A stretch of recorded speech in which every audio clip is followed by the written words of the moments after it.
के इशू पे मेंबरान बात करना चाहते हैं तो पॉइंट ऑफ ऑर्डर्स लेंगे आफ्टर दिस। जी गौहर साहब। जनाब स्पीकर साहब, मैं सिर्फ एक रिक्वेस्ट कर रहा था, जो प्रेसिडेंशियल पेपर्स है वो लेट हो गए बिफोर द कोर्ट। मैं रिक्वेस्ट सिर्फ ये करूँगा कि ये चूँकि कॉन्स्टिट्यूशनल इशू है अंडर 56(4) जो रिक्वायर करता है to be regulated by the rules, और रूल 63 भी रिक्वायर करता, मेरी रिक्वेस्ट होगी अगर आज आप उसके लिए टाइम फ्रेम दे दें, हमें जितना टाइम आप देना चाहते हैं अभी, ताकि आज वो हो जाए तो हमारे मेंबर्स साहिबान सारे बात करना चाहते हैं ताकि कल उस पर हम इसकी पास प्रैक्टिस आपको उमर साहब भी बता देंगे। He needs to prepare.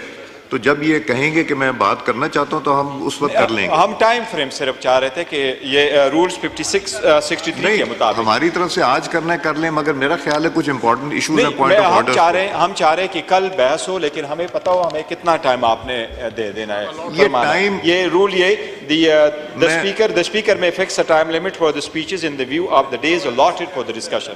कितने दिन आपने अलॉट फरमाए? नहीं, ये रूल में लिखा है कि 10 मिनट होते हैं हर एमएनए के लिए, मगर ये एक ऐसा होता है कि इस पे लोग मुख्तलिफ चीज़ों पे बात भी कर लेते हैं मेंबरान, तो इसलिए हम इसको चलाएंगे जितना आप लोग चलाना चाहते हैं। हाउस की सेंस ले लेंगे। ओपन एंडेड चाहना चाह रहे हैं? जी ओपन एंडेड होगा। अभी तो हम चलाते हैं जब तक। सही है। मैं एक जी, तो हम we'll take the house sense of the house. जी नवीद कमर साहब। नवीद कमर को ऐसे ही खाना बदोश बनाया हुआ आपने। जी हाँ, खाना बदोश। इंटेंशनली आपके दोनों चीफ विप्स जो है आपकी सीटें नहीं डिसाइड कर रहे। सर वो भी हो जाएगा। Sir on the point raised by the honourable member from the opposition, there's a very simple mechanism for doing that, which is the Business Advisory Committee. Once the motion has been read out today and a time is fixed for starting this, and if they want to start it tomorrow, that is fine. But then how much time will be allocated? Please, we have to sit down and each party will have to give its contribution in how much time will be allocated.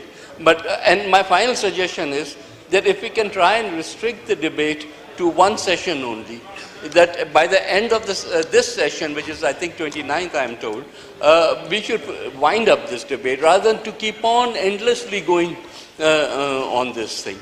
So all of these issues should be taken up in a business advisory, which should call immediately. Business advisory का आप लोगों ने नाम देने हैं, वो जब दे दें हम ये कर सकते हैं कि इनफॉर्मल एक बिजनेस एडवाइजरी कर लें, सारे बैठ के ये डिस्कस, पार्लियामेंट्री लीडर्स बैठ जाएं, वी कैन सिट टुडे और जी ये भी कर लें। कल 4 बजे जो आपकी मीटिंग है, कल 4 बजे आपकी जो मीटिंग है उसमें डिसाइड करें। हम सेशन सुबह का कर लेंगे ताकि आप लोग जितना कल काम कर सकें, आपको सेशन में अंदर आने की जरूरत ना हो। सुबह सेशन करते हैं ताकि you have enough time to conclude tomorrow all these issues बैठ के कर लें आप लोग। ठीक, वो बिजनेस एडवाइजरी में नवीद साहब इनफॉर्मल बिजनेस एडवाइजरी कर दें। जी राना तनवीर साहब। मैं जो आपने बात की है कल वाली कि कल बैठ जाएंगे, 4 बजे उनकी मीटिंग हो रही है, तो मेरे ख्याल इसके लिए आप खुद मीटिंग करें जिस तरह एडवाइजरी कमेटी होती है, ताकि उधर बैठ के तो 2 पार्टीज या आप बैठेंगे, लेकिन आप बुला लें जितने भी पार्टी से कोई सीनियर लोग हैं और बैठ के मेरा फैसला कर लें। दूसरा जो नवीद साहब ने रिस्ट्रिक्ट किया, ये बहुत थोड़ा टाइम है, अभी ये प्रपोजल है, बट आपको पता है कि बड़ी लंबी ये डिबेट होती है और इसका हर इशू पे बात कर लेते हैं। इसके जिस तरह आप बजट में करते हैं, तो मेरा टाइम ज़रूर फिक्स करें, लेकिन थोड़ा सा स्पेस दें ताकि सारे मेंबर बात कर सकें। तो कल अगर आप भी राना साहब तशरीफ़ लें, लॉ मिनिस्टर साहब, नवीद साहब, आप लोग भी आ जाएं, तो हम सारे बैठ के, और आप डोगर साहब से कहिएगा, JUIF के दोस्तों को भी कह दें, MQM के भी होंगे, हम सारे बैठ के इस पे भी डिस्कस कर लेंगे एंड बाकी जो इश्यूज हैं उसको रिजॉल्व कल कर लें। तो कल 4 बजे वी मीट, हम सेशन सुबह का करेंगे। जी minister, on behalf of minister finance, minister law to move item number 7। Sir, on behalf of Minister for Finance and Revenue, I wish to introduce a bill further to amend the certain tax law, the Tax Law Amendment Bill 2024. Sir. A bill further to amend certain tax laws, the Tax Laws Amendment Bill 2024 stands introduced. Sir मैं आप कुछ थोड़ा सा बता मैं दीजिए इसके बता दूं बारे सर, में। क्योंकि मेंबर्स को कॉपीज अभी पहुंची है। गौर साहब मैं जी। थोड़ा सा बता दूं, फिर उसके बाद आप बात कर लें। मैं सिर्फ बताना चाहता हूं कि पहले इसमें ले है क्या। करते हैं फिर दिया जाता है जी। सर मैं समझता हूं कि किसी भी मुल्क की मईशत को आगे चलाने के लिए जो हम फाइनेंसेस इकट्ठे करते हैं, टैक्स बेस सबसे बड़ी चीज़ है। अनफॉर्चुनेटली हमारी टैक्स बेस पहले ही बहुत सुकड़ी हुई है। जो जीडीपी टू टैक्स रेशो है वो इंटरनेशनल स्टैंडर्ड से बहुत नीचे हैं, उसको बढ़ाने की ज़रूरत है। लेकिन जो टैक्स गुजारान हैं उनके हवाले से भी सर बहुत ज़्यादा इश्यूज़ हैं। उनकी शिकायत हैं कि उनकी असेसमेंट्स जो हैं वो एग्जैजरेटेड होती हैं, उसके बाद वो जाके कमिश्नर अपील्स और ट्रिब्यूनल्स में उनके केसेस फंस जाते हैं। महकमे जो है वो गैर ज़रूरी अपीलों में जाते हैं अपनी रिकवरी शो करने के लिए। जो ताज़ा तरीन अदादो शुमार वज़ीर आज़म साहब ने एक स्पेशल कमेटी कॉन्स्टिट्यूट कर रखी कि हमारे जो टैक्स रिजीम से रिलेटेड केसेस हैं वो कमिश्नर अपील से लेकर ऑनरेबल सुप्रीम कोर्ट तक तकरीबन 2700 अरब रुपए के जो वाजिबात हैं वो लिटिगेशन में हैं, उन पे स्टे ऑर्डर्स हैं, वो ताख़ीर का शिकार हो रहे हैं। दो बुनियादी टीयर्स हैं सर, एक कमिश्नर अपील्स का टीयर है इनकम टैक्स और सेल्स टैक्स में, और दूसरा टीयर है जो appellate tribunal for inland revenue. Sir वहाँ पे सर ये ज़्यादातर जो केसेस हैं वहाँ पे जाके ब्लॉक हो जाते हैं। वहाँ पे कैपेसिटी के भी इश्यूज़ हैं। तो इस सारे को सामने रखते हुए हमने ना सिर्फ ये मुशावरत हुकूमती सतह पे पी, बल्कि महकमे से भी इनपुट ली, लिटिगेंट से भी इनपुट ली, और सबसे बढ़ के मैं शुक्रगुजार हूँ all Pakistan tax bar association का। उनका नुमाइंदा वफ्द उनके सदर, सेक्रेटरी, नायब सदर की क़यादत में वो तशरीफ़ लाए और उन्होंने हमें बड़ी अच्छी इस पर तजावीज़ दी। और जो अब बिल फ़ाइनल शक्ल में इस ऐवान के सामने आज ले किया जा रहा है, उस बिल पे उन्होंने इत्तफाक किया कि हाँ हमें निज़ाम को बेहतर करने के लिए सर इसमें हुकूमत ने अपने कई इख्तियारात छोड़े हैं। टैक्स ट्रिब्यूनल के जो अपॉइंटमेंट्स थी वो वज़ीर आज़म का इख्तियार था। वज़ीर आज़म साहब ने उसके लिए वो अपना इख्तियार डाइल्यूट करते हुए ओपन कंपटीशन की यहाँ पे हमने गुंजाइश रखी है कि जो अपॉइंटमेंट ऑफ मेंबर्स है इनलैंड रेवेन्यू ट्रिब्यूनल्स में वो इक्विवेलेंट टू हाई कोर्ट जजेस होगा, और उसके साथ साथ ओपन कंपटीशन के ज़रिए से उसमें टेस्टिंग जो अथॉरिटी है वो नॉमिनेट करेगी federal government, which may be any reputed institution like IBA, लाम्स और नस्ट।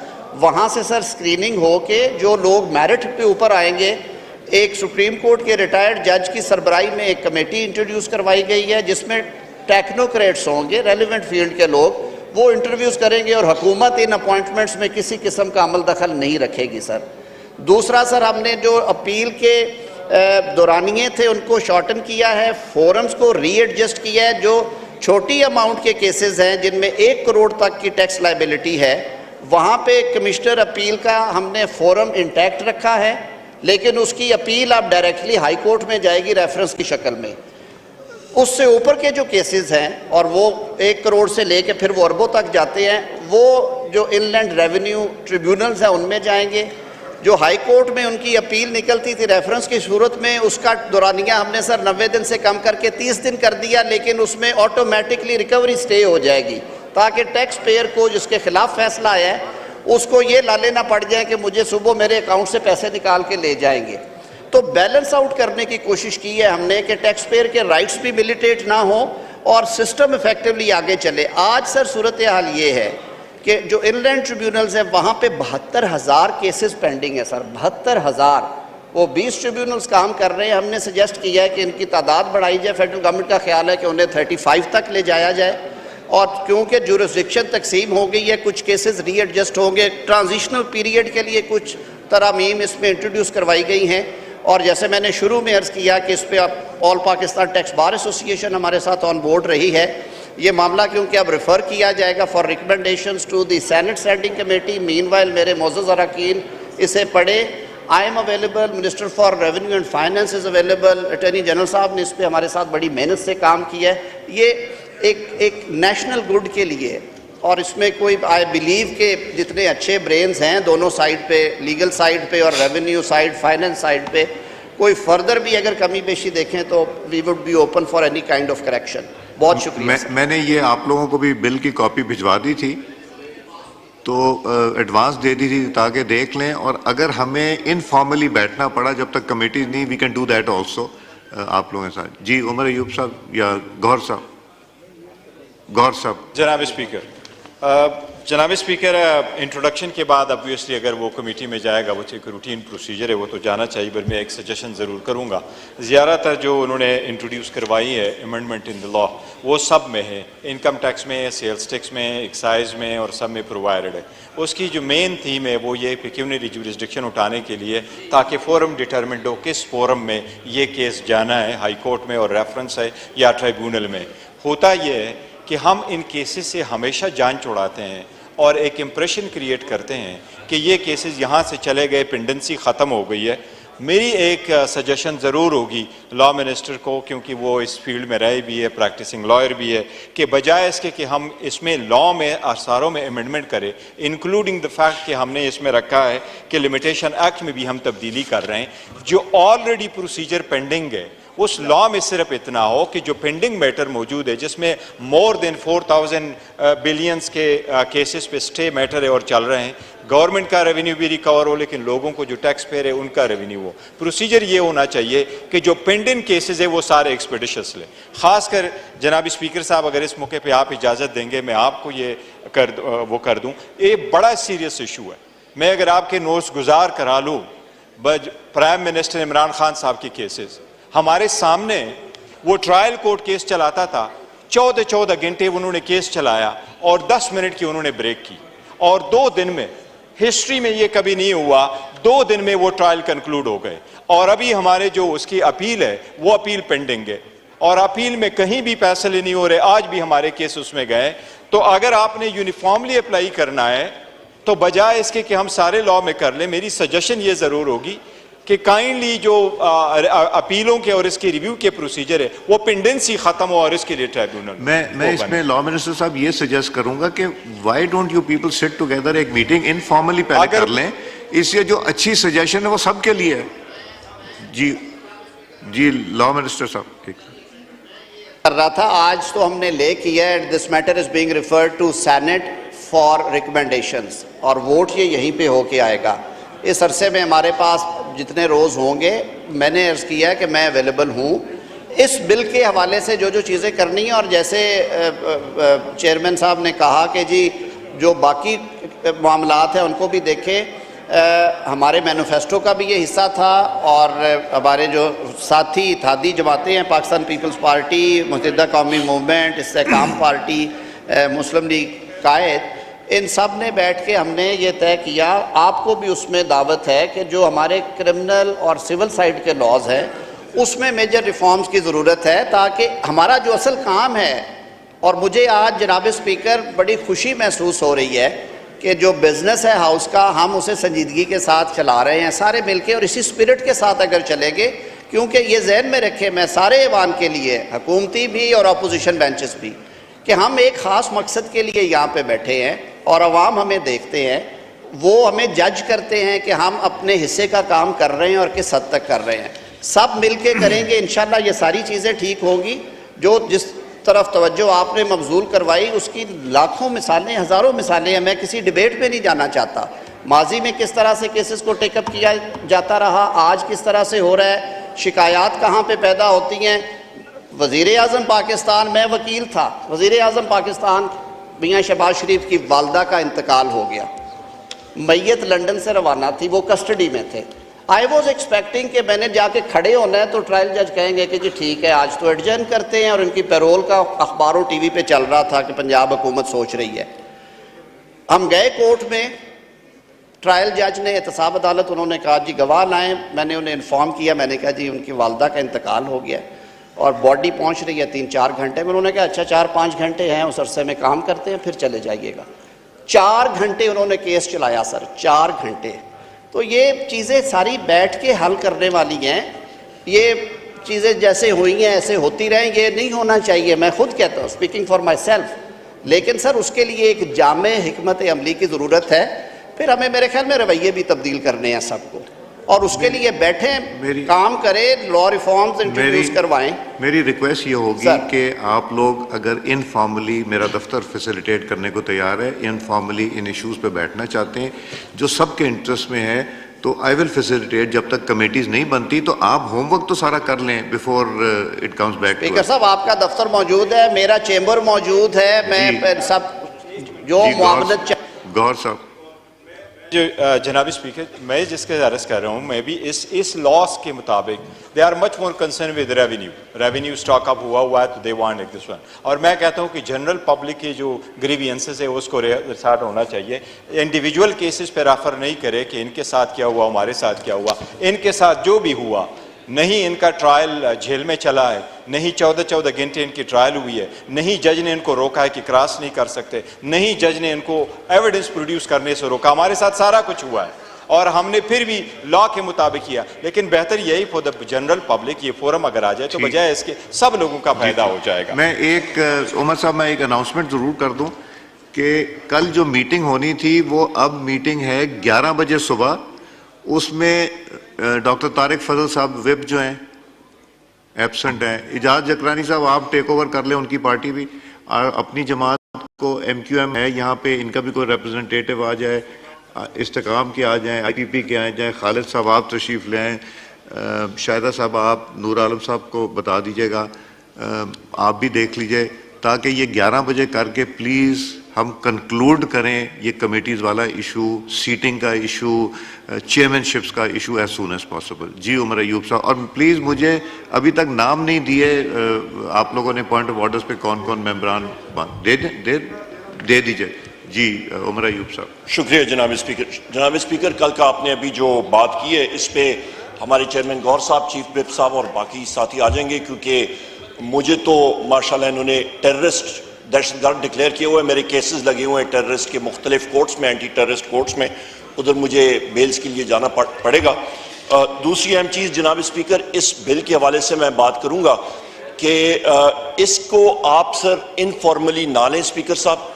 फॉर्मल प्रोसेस 5 दिन 2 हफ्ते डिले हो जाए, पर formal process finance and revenue की कमेटी में ज़रूर डालें। रिकॉर्डिंग होगी, सही काम होगा, मुख्तलिफ लोगों को बुलाया जाएगा, एक्सपर्ट्स को बुलाया जाएगा, यहाँ से भी हमारे लीगल साथी मौजूद हैं, उनका इनपुट आ जाएगा, कोई बेहतर चीज़ आएगी। हम लोग चाहते हैं कि मुल्क के लिए काम किया जाए। हर जगह से यहाँ पे पीपल्स पार्टी के लोग हैं, कॉलीग्स हैं, वो अपने इनपुट दे सकेंगे, बाकी पार्टियों के आएंगे तो प्रॉपर प्रोसेस आएगा। इसके साथ जनाब स्पीकर, यहाँ पे मैं एक और बात करता चलूँ कि हमारी फर्स्ट लेडी बुशरा बीबी के साथ जो जुल्म और सतम हो रहा है, आप यकीन जाने, पॉइजनिंग का केस है, स्लो पॉइजनिंग का केस है, रिजल्ट्स नहीं दिए जा रहे हैं। उनको परसों रात भी एम्बुलेंस गई, वहां पे हम में से किसी को नहीं मालूम हुआ, जेल अथॉरिटीज गई हैं, एम्बुलेंस रात को जा रही है, डॉक्टर जा रहे हैं, चेक हो रहा है, वापस आ रहा है, रिजल्ट्स का नहीं पता चल रहा। जनाब स्पीकर, ये क्या हो रहा है? मतलब न कोर्ट्स पे सुनवाई हो रही है, न कहीं और हो रहा है, और वो रिजल्ट्स दबाई जा रहे हैं। स्लो पॉइजनिंग का केस दूसरे एक्सपर्ट्स क्लियरली बता रहे हैं कि उनको पॉइजन दिया गया है, वो शवाहिद सामने आ रहे हैं। इमीडिएट होता तो वो सामने आता, उसको सप्रेस किया जा रहा है। उनको जनाब स्पीकर इमीडिएटली रिलीज उनका होना चाहिए। उनके जो केसेस हैं वो टोटल बोगस केसेस हैं, खत्म हो चुके हैं। हम लोग इन चीजों को कंडेम करते हैं जनाब स्पीकर। बुशरा बीबी के साथ जो जुल्म सितम हो रहा है उसको हमारी सारी पार्टी जो है वो कंडेम करती है, हम लोग नहीं टॉलरेट करते हैं। उनके साथ मैं फिर रिपीट करता हूं, शवाहिद आ चुके हैं, स्लो पॉइजन के शवाहिद आ चुके हैं। माने ना माने वो दूसरी बात है। जो कहते हैं कि हम लोग नहीं करते हैं सर, उनको वही चीज दी जाए और वही टेस्ट रिपीट दिए जाए, फिर हम लोग कहते हैं कि फिर हम लोग मानने के लिए तैयार हैं कि वही जो टेस्ट रिजल्ट्स आ रहे हैं वो फिर जो बाकी साथी जो नहीं मानते हैं, जो लोग नहीं मानते हैं, अल्लाह फिर उनको वही रिजल्ट्स नसीब करे। हम लोग तो यही कहेंगे जनाब स्पीकर, खुदारा इस मुल्क के लिए, इस कौम के लिए वो मकसूद चपरासी था, केस लगा, पॉइजन दिया, जो हुआ उसको हार्ट अटैक हो गया। यही वो चीजें हैं जिसकी हम लोग निशानदेही करना चाहते हैं जनाब स्पीकर। खुदारा इन चीजों पे आप नजरसानी करें और यहां पे हमने इन चीजों पे जोर देना है। मैं फिर आखिर में कहूंगा और इस हाउस के जरिए जितने हमारे ऑपोजिशन मेंबर्स हैं कि बुशरा बीबी का केस अडयाला जेल की अथॉरिटीज को इंस्ट्रक्ट करना चाहिए, उनको हमें एक्सेस चाहिए, शौकत खानम के डॉक्टर्स के जरिए एक्सेस होना चाहिए, प्राइवेट हॉस्पिटल जिस पे हम पे एतबार है उनके जरिए मतलब हमें एक्सेस होनी चाहिए, और वो हम लोग मानेंगे, ना कि जिस तरह गुज़िश्ता दौर में मियां साहब की जो प्लेटलेट्स का काउंट का इशू था, प्लेटलेट्स जो थे वो ठीक थे, फिक्टिशियस रिपोर्ट्स जो हैं वो सामने लाई गई थी और उसकी बिना पे उनको लंदन भेजा गया था। Thank you. लॉ मिनिस्टर साहब। पहली बात तो ये है कि ये मामला सब जुडिस है और अदालती अहकामात के तहत उन्होंने इल्ज़ामात भी आयद किए और इल्ज़ामात भी काफ़ी हद तक उन इल्ज़ामात में एग्जैजरेट किया गया। वहाँ कहा गया कि पॉइजनिंग करवाई गई और मुल्क के मुवक्कर इदारों के सरबराहान को उसमें उंगलियाँ उठाई गई। सबसे जो इस्लामाबाद का सेटल्ड एक इंस्टीट्यूशन है शिफा, वहाँ से रिपोर्ट्स आई हैं। अब जब रिपोर्ट्स दुरुस्त आ गई हैं तो मेरे ख्याल में इस एहतजाज की गुंजाइश नहीं है। उसकी वजह यह है कि आप अगर अपने मर्जी की रिपोर्ट चाहते हैं तो ज़रूर जाएं, शौकत खानम की रिपोर्ट्स तो आप ही ने देनी है और आप ही ने बनानी है। गवर्नमेंट हॉस्पिटल पे इन्होंने एतराज़ किया, अल-शिफा में भेजा गया, ऑर्डर इन द दूध का हाउस, दूध पानी का पानी। अब उसके बाद क्या रह जाता है? Order in the house. जो लीगल कोर्स है वो अदालत से जाके ले ये। रिहा करो, रिहा करो, रिहा करो, रिहा करो, रिहा करो, रिहा करो।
आप पॉइंट ऑफ ऑर्डर में बोलना चाह रहे हैं? बोले बोले प्लीज। तो चुप कराएं स्पीकर साहब।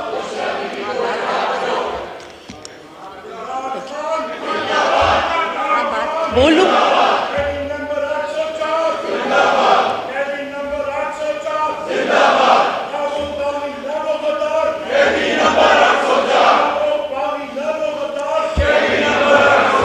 भाई ये ऑनरेबल मेंबर से गुजारिश है कि आप सारे आपके भी पॉइंट ऑफ ऑर्डर शुरू करने वाले हैं, आप तशरीफ रखें, अपने पॉइंट ऑफ ऑर्डर पे बात करें।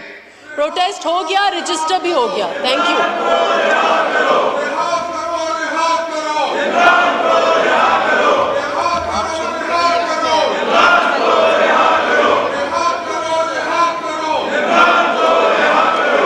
स्पीकर साहब पहले आप इनको पॉइंट ऑफ ऑर्डर दे दें तो फिर ये बैठ जाएंगे, फिर हमें दें। Let them speak first, at least they will bring in some discipline in the house. उनको कहें इनके पॉइंट ऑफ ऑर्डर्स ले लें तो फिर हमारी बात सुनी जाएगी। डोगर साहब, अब आपको ही टाइम देते हैं, आप अपनी किसी मेंबर से बुलवा लें। अब यही चीजें आप अपने पॉइंट ऑफ ऑर्डर पे कर सकते हैं। कौन? तो अब इमरान न्याजी साहब को माइक देते हैं ना जी। इमरान न्याजी साहब ऑन पॉइंट ऑफ ऑर्डर।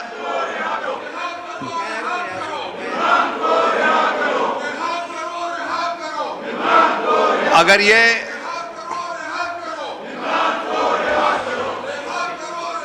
फिर ये सेंस ऑफ द हाउस ये है कि हाउस को एडजर्न कर दें, तो फिर हम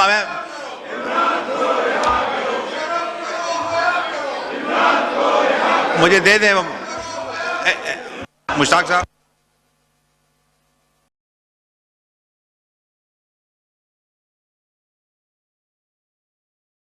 होगी जी कि एहतजाज ज़रूर रिकॉर्ड करवाएं। आपकी माशाल्लाह नशिस्तें मौजूद हैं, नशिस्तों पे भी बैठ के बात करें। यही बात जो है वो डाइस के अलावा भी हो सकती है। और मैंने शुरू में अर्ज़ किया था, अगर ये ख्याल हो हमारा कि ये फोरम जो है ये अदालतों से ज़मानत हासिल करने का या रिहाई हासिल करने का फोरम है, तो हम सारे मिस्टेकन हैं इसमें। वो लड़ाई वहीं पे लड़ी जाएगी जहाँ पे कानून और आइन कहता है, वो दलील से होगी, वो केस के रिकॉर्ड से होगी। हम खुद इसमें से गुजरे हैं, बाकी लोग भी गुजरे हैं। उसके लिए मैं फिर एक दफ़ा ये इस्तदा करूँगा कि हमें मैंडेट इस बात का नहीं मिला है कि फ्लोर ऑफ द हाउस को हम लेजिस्लेशन और अवामी अहमियत के मामलात आवाज़ उठाएं, फिर उन लाखों लोगों के लिए भी जिनके केसेस डिलेड हैं, जुडिशल सिस्टम के रिफ़ॉर्म करने के लिए भी, अदालती निज़ाम में मुकम्मल इस्लाहात लाने की, कवानीन में तरामीम करने की, जो कि हम बहुत सारे सालों से सोच रहे हैं, कर नहीं रहे। और मैंने आपको इसीलिए दावत दी है, आएँ बैठे हमारे साथ और जो कानूनी इस्लाहात, अदालती इस्लाहात हैं उन पे काम करें। आप फ्लोर ऑफ द हाउस पे बोले, अपना मुकदमा सामने रखें, लेकिन मेरी ये गुजारिश और इस्तदा होगी कि रिहाई और ज़मानत के मामलात अदालत से मुतल्लिका हैं। कुछ लोग सज़ा याफ्ता हैं, कुछ लोग अंडर ट्रायल हैं। वो अदालत जो फैसला करेगी उसकी अपील मौजूद है, आप उसको करें। पॉइंट आ गया। और ये बात अगर ज़्यादा बढ़ेगी तो इसी ऐवान से लोगों को उठाया गया था। यहाँ पे तो वो टाइम भी आया कि 15-15 किलो हेरोइन भी डाली गई लोगों पे। उन्होंने भी अदालतों से ही जाके अपनी रिहाई मुमकिन बनाई है। Thank you. थोड़ा